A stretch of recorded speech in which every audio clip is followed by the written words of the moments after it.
Task 1 of this practical is to produce a 1 kHz frequency square waveform using the calibration ports of the oscilloscope. And we have to use the measure function to display the frequency and peak to peak voltage values.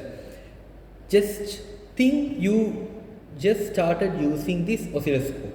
So before starting any measuring activities, any laboratory practicals, any research work, my personal practice is always to first of all use default settings, because I don't know how the previous person has configured it, and to actually use the calibration ports to determine all the functions and measurements are working as expected. So I just turn this oscilloscope on, and then I will press this default setup button to get into the default state of this oscilloscope. And then I will use the oscilloscope probe and connect it to channel 1, and then I will connect it to the calibration port. So every oscilloscope will have two ports. One is for the signal positive and the other one is for the ground. So it will indicate what is the specific amplitude of that signal. So this will produce 1 kHz in frequency, but the amplitude depends on the oscilloscope brand. For example, here it will produce a waveform of 5 volts peak to peak amplitude. So I will connect the crocodile connector to the ground probe and the positive to the signal. After that, I will press the auto set button, and here is the square waveform, and now I need to verify these results because I don't know if this is correct or not. You can use the cursor command that I explained earlier, but that is a little bit tedious. What's easier to do in this case is to use the measure function. So I will go to the measure menu, and then I will select the frequency, and I will select the peak to peak amplitude. After that, I will turn the menus off, and here I can see the frequency is 994, it's fluctuating a bit, but the peak to peak voltage is 52 instead of 5.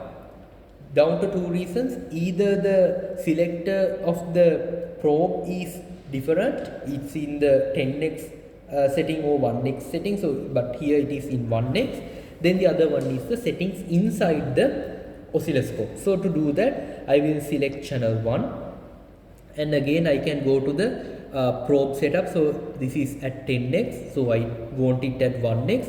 So I will select this, and I will go to 1x, and then I will turn the menus off. Again I can press the auto set button, and it will do the settings. And now I can see, if I use the single mode to stop it, I have a frequency of 995 Hz, that is accurate, and a peak to peak amplitude of 5.3 volts. It is producing 5 volts, so it is within the accepted limit, not for accurate research work, but for general experiments and general measuring work. And this is how I personally start each and every practical experiment or any research work, because now I know that this setup is working and I am getting the correct readings. But I only did it for the first channel. If you are intending to use channel number 2, you should also do the same. So I will actually connect this probe to channel number 2, and again press the auto set button. It is not displayed because channel 2 is not enabled. So again I will press the button. The middle button is to enable and disable that channel, and I will press the auto set, and here I will actually disable the first channel and press the auto set. So now this waveform is displayed, but my measurements are, I have set it up for channel 1, so I need to go to the measure menu again and set it up for channel 2. So I will select channel 2, and then I will select the frequency and the peak to peak amplitude. And now I can see again the same problem. This is at 52 volts, so I will go to the probe settings, and I can see the setup is at 10x, so I will go to the attenuation,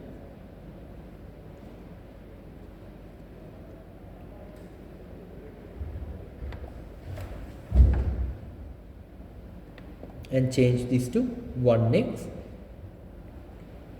and after that press the auto set button again, and then 5.2 volts and 994 hertz. Now I know both channel 1 and channel 2 are working as expected and giving me the expected results. So it is a good practice if you can follow these steps. I will recap it once again. Default mode, once you start the oscilloscope, and then you connect it to channel 1 and you connect it to the calibration ports and check the measurements, especially the frequency and peak to peak amplitude. If the peak to peak amplitude is times 10 or divided by 10, you can, or 1/10, you can go to the probe selector and check if that is alright, if that is at 1x or something, or else you can go to the settings inside the oscilloscope and change the attenuation to 1x, or depending on the experiment it might require 10x. Whatever the desired value you need to insert, and after that in the measure page you will get the correct measurement. So this is how you can set up your oscilloscope to begin your practical work, research work and experiment.